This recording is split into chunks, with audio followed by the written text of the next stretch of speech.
Good morning, Boomer and others. I got a question for you today. Very important. Your life may depend on it. Mine did. Here's the question. What do you do after you've survived a heart event, a cardiac event? What do you do if you survived a widowmaker, a heart attack? What do you do? Is there anything you can do? What changes should you make? What changes are you supposed to make? You see, these are questions I had 6 years ago, about 10 days ago. It was the 6 year anniversary. It was the most important anniversary or celebration now that I remember or that I celebrate in my life. And that was, as you probably, if you've seen anything I've already done, the day I had a cardiac event. They found a 99% blockage. And thanks to God and technology, they opened it that morning and took like less than an hour. And I went home the next morning. And then I woke up.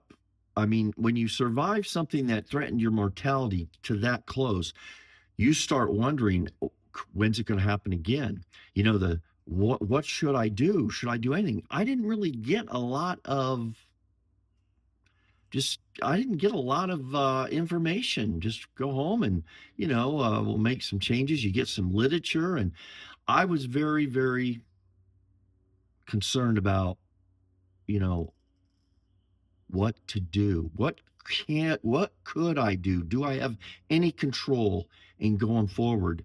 Because my life, for all intents and purposes, could have ended that prior day. And now here I am 6 years later, still with a lot of the same questions. I'm going to talk briefly about what have I done the last 6 years? Where did I start? What do I do now? There's a big change that took place. And I'd like to encourage you, if you've done this, and I'm hoping that those of you who found this video want to know the same thing. And I want to know what you're doing now. If you've just survived this or if you have survived it, what have you found? I'll tell you this right now. I don't think there's a definitive one way, one path to go. Now, before we maybe start thinking about these paths that we're on after surviving this event, I got a question for you. It's my favorite question in terms of all the research that I've done over the last 6 years and all the things I've found out. And that is, do you know the number one indicator that people that definitively define whether you have heart disease or not? What's the first indicator, the indication that you have heart disease? I'll give you a minute to think about that. It's my favorite. I've asked all kinds of people this question, and typically they'll say chest pain. They'll say, what do they say? What would you say? Put that in the comments. What was the first thing you would have thought would be the first sign that, hey, you've got heart disease or you've got something wrong with your heart? Well, for 50% of the people, the first sign they have heart disease is sudden death. 50%. You know, heart disease is the number one killer and has been for decades of people in America and in basically the Western hemisphere.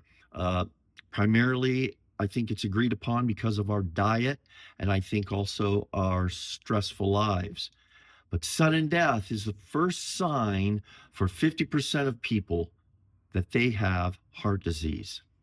Well, that should have been me. For whatever reason, I survived it. Number one, I got to a hospital very quickly in an emergency room and got stabilized as far as this ache I had. And not going to spend much time today talking about that. I've already talked about it. But I want to talk about the first day after. The feeling of rebirth, the feeling of I've been given an extension on life. And again, I'm hoping I'm talking to you who've survived this. And I know you probably relate to that feeling that you've got a new lease on life. And so then the question is what to do. You know, a few months into this, my cardiologist told me I was his model citizen. Whatever you're doing, he said, keep doing it. Because, I made a lot of changes. I was surprised. I told him, I said, "Do people not make changes like quit smoking?" Even though I didn't smoke, but that's a big one. Change your diet. He said, "No, they don't." He says most people, and especially if you've had this event, that first year is most critical. There's a higher percentage of, say, stents failing or it happening again. But there are, so what are the things we can do? Well, here's what I found. Here's also what I did.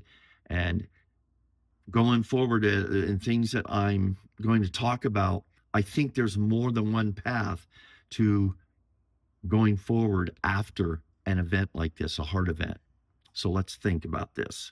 So I knew I needed to make changes. And I think what I had known in my past of being a reader and being concerned about health, because I did have a family history. So it was in my genetics. My dad had a massive heart attack at 49. He survived and he did live to be 80. He passed a few years ago. Anyways, he lived to be in his mid to late 80s, but not in the greatest of health, although he had a good life. I immediately knew about the Pritikin studies. I knew about the power of plants and plant-based, and that's what I did. I went plant-based. So my son-in-law and daughter had sent me the Engine 2 diet, the Texas Firefighters 28-day Save Your Life plan, lowers cholesterol and burns away the pounds by Rip Esselstyn, which led me to find out about Esselstyn's research on the heart. The Cleveland, his dad was the head cardiologist at Cleveland Clinic. Fantastic, obvious pedigree, so to speak. So yeah, I jumped in and I went and I found I really enjoyed the food. I went through my house. I threw away everything that was, not on the plant-based protocol for the most part. And I did that for, I don't know, a good 3 years after that, and with positive results.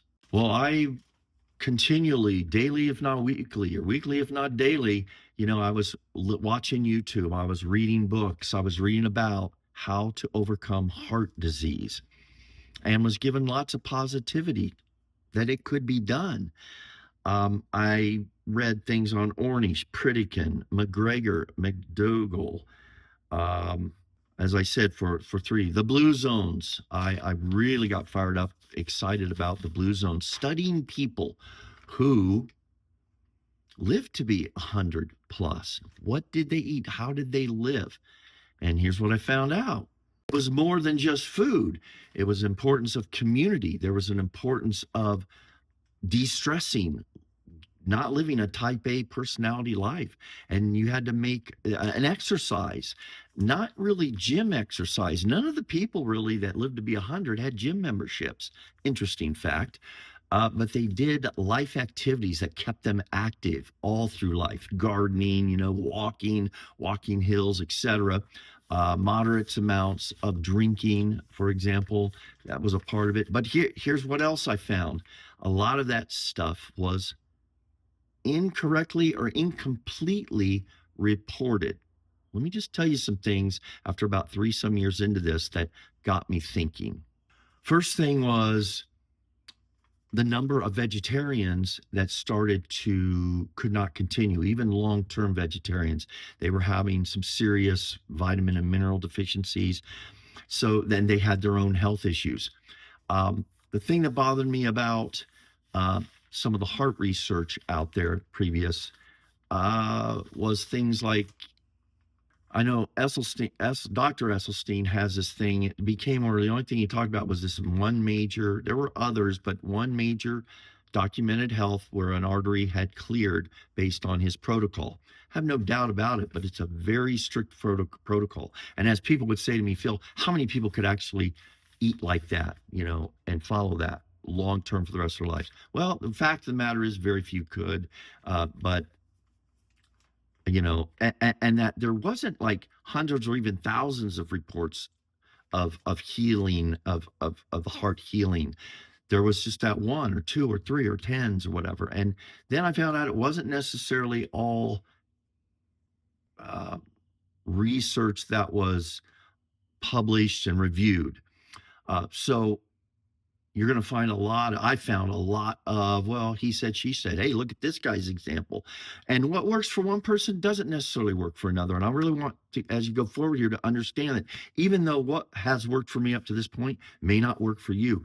And that's what's most important. You do you when it comes to your health. Do the research and continue to understand this. The research is changing. There's new findings always, and it's important that we, for ourselves, keep up with it as much as possible. For example, one of the things that has come out in the last year is some real questioning on the blue zones and how they put that together, and how there's some questionable results of other people that have gone to these spots of the world to find out if there was anything different than what was reported, and there has been. Again, okay, but the fact is these people still lived a long time, but they also maybe ate more meat than what was originally reported, and all these kinds of things. The point is, there's just so much new information being found and being reported and being studied right now.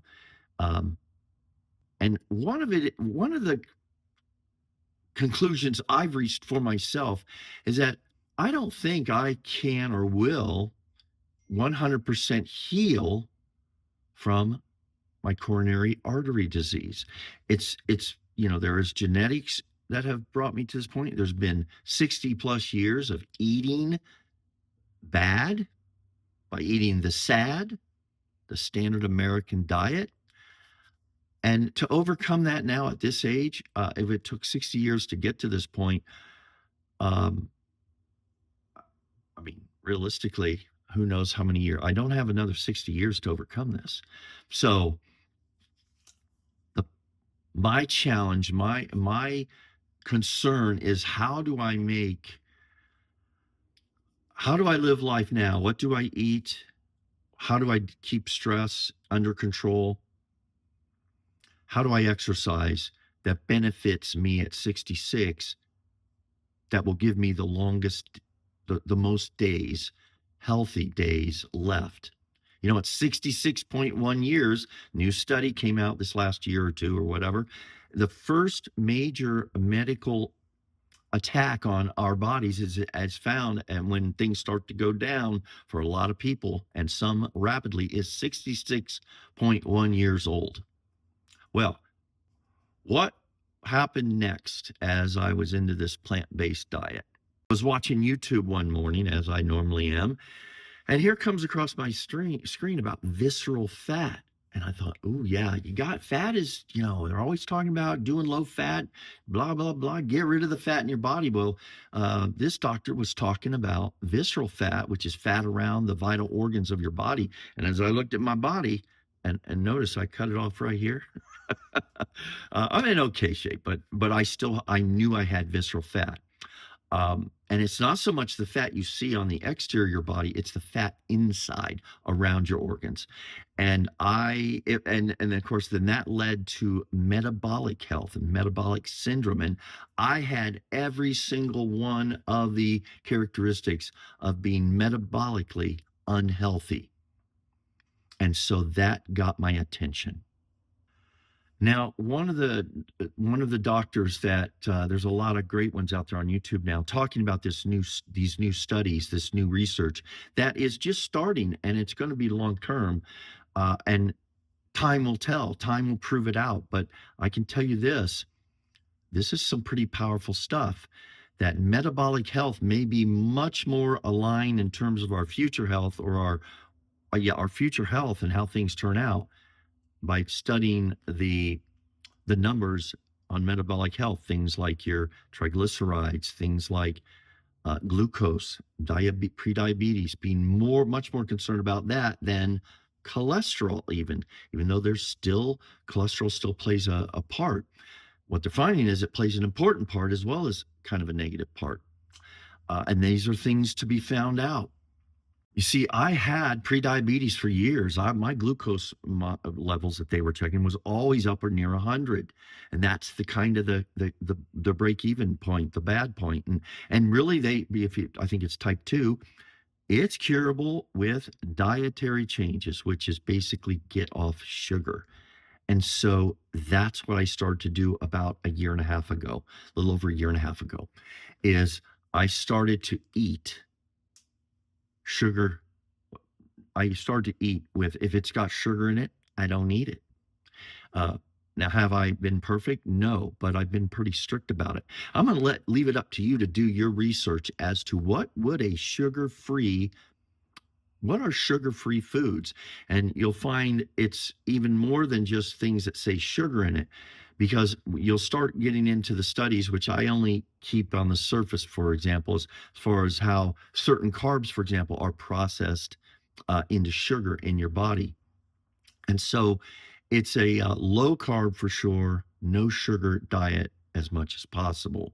Now, the reality is, I think it's Dr. Sean Baker. He makes a great point about, if you just get rid of sugar, if you just start eating whole foods and exercise, you're going to have tremendous health benefits. You're going to see changes made.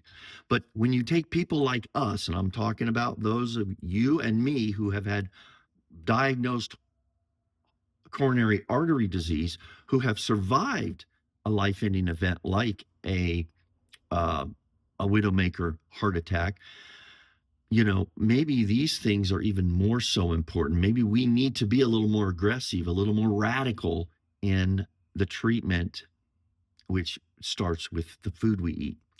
Beyond the food, though, it's the importance. Now, I've made the changes in food and I've seen benefit for sure in that, but I haven't really made progress on de-stressing my life. And there's things you can do about that, obviously. And I also have not ever really stuck to any exercise. I've tried to stay active.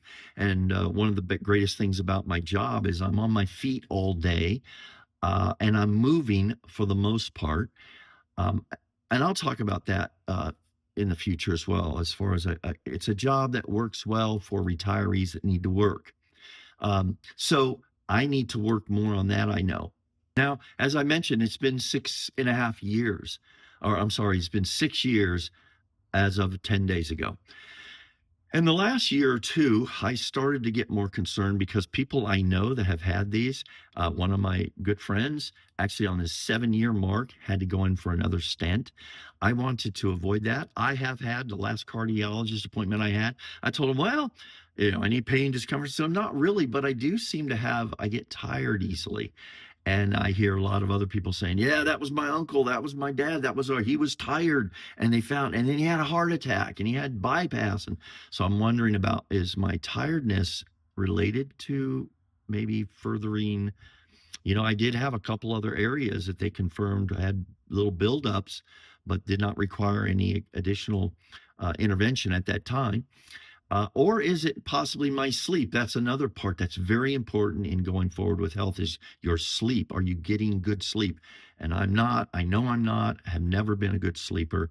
And even though that has definitely improved with dietary change, it's still not good enough. So I think this, that when if I've had if I only sleep, say 5, 6 hours, but then I get a nap, sometimes I'll wake up so refreshed with so much energy. So I know my sleep habits I need to work on that, getting better sleep. To say, here's also what very important where I'm at right now for me is I found out that all of this health research we follow now and that our doctors follow, um, is based, let's put it this way. The first thing I look at in any study now, and again, I've learned this from particularly Dr. Brewer, he's a former um, um, clinical top guy at John Hopkins. I find his advice to be so valuable, so reasonable uh, in terms of particularly heart health. He's brought this to light among many others, and that is the first thing I look at when I see a research study says I skip everything it says and just go immediately. You have to go to the bottom or the end of these 100, 200, 300-page reports. And I look at who sponsored the research. Very telling.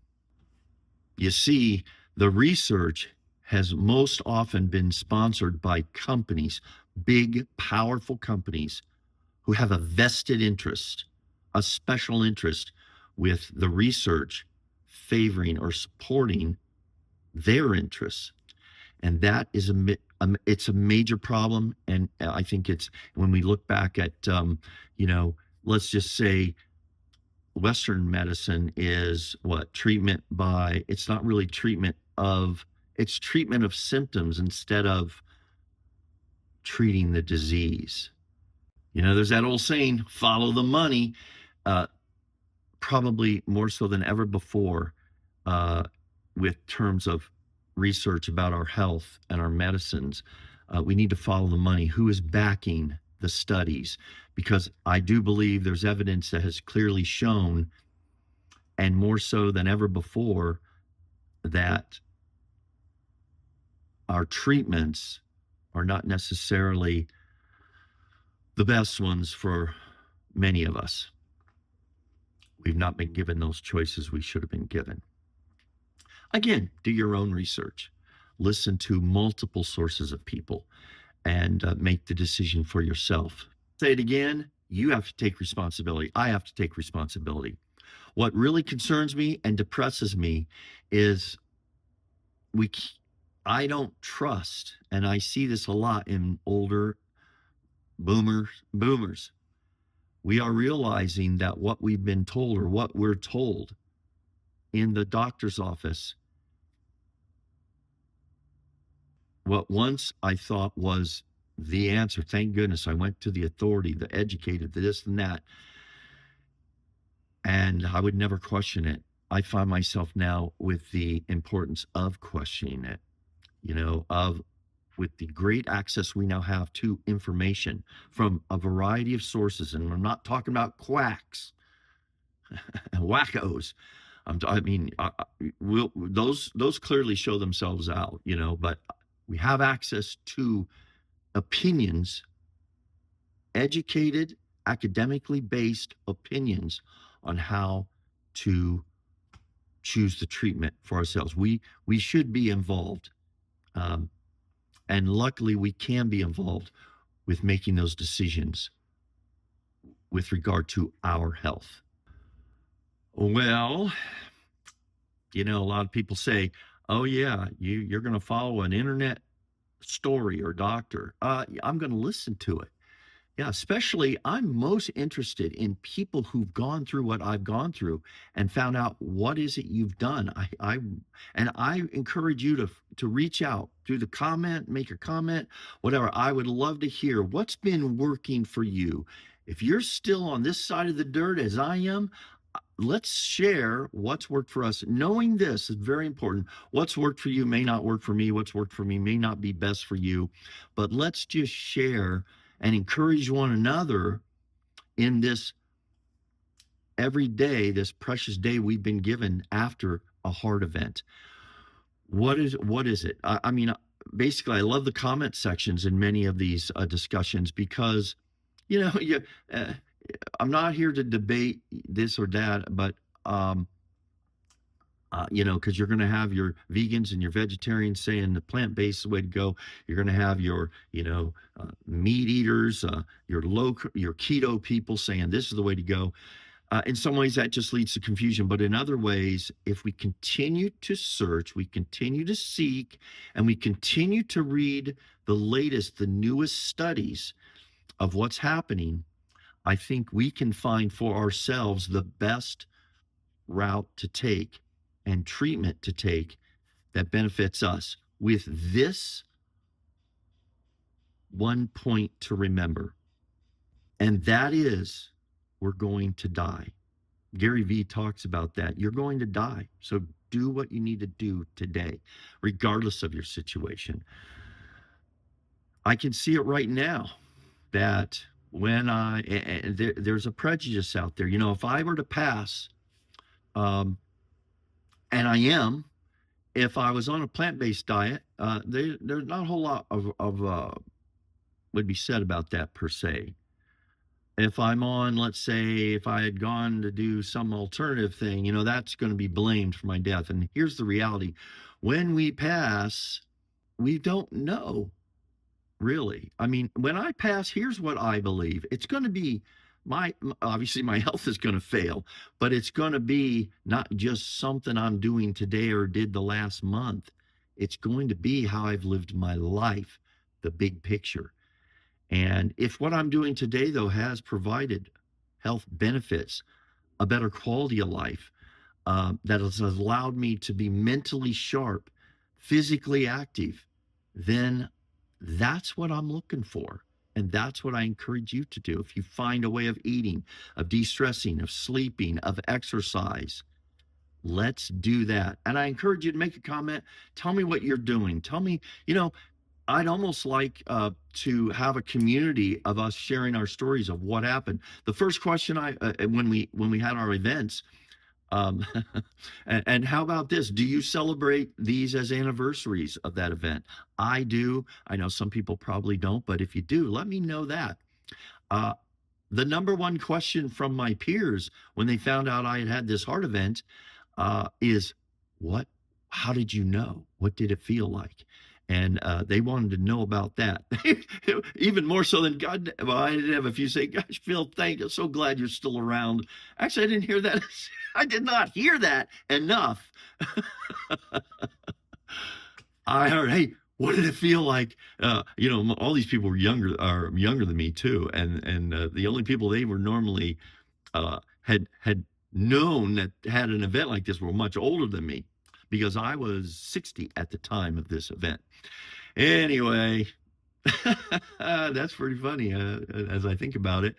They wanted to know because they got concerned. And many of them actually went to their doctors to start getting checked out on some of these things. Well, I've put, guys, so many other thoughts and ideas I have about this, but I just want to say this. Our health journeys, more than ever before, are up to us. Do your research.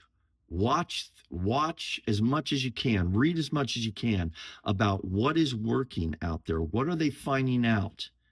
And then go with that. Know that right now I've gone from a pretty much completely plant-based diet to now a sugar-free diet. And I challenge you to do research on what does a sugar-free diet look like. Removing, and in our cases, I think if you've had heart disease or a heart problem, sugar may be, well, I've come to believe it is the most important first step thing I can do for my own health is change my diet and do your research as to what that really looks like. You'll be surprised. I'll talk more about that in another video, but hey, thanks for listening, and leave a comment. Tell me about what you've done, you heart event survivors. Let's celebrate that, and tell me what you're finding out, what you're learning, what's been good for you.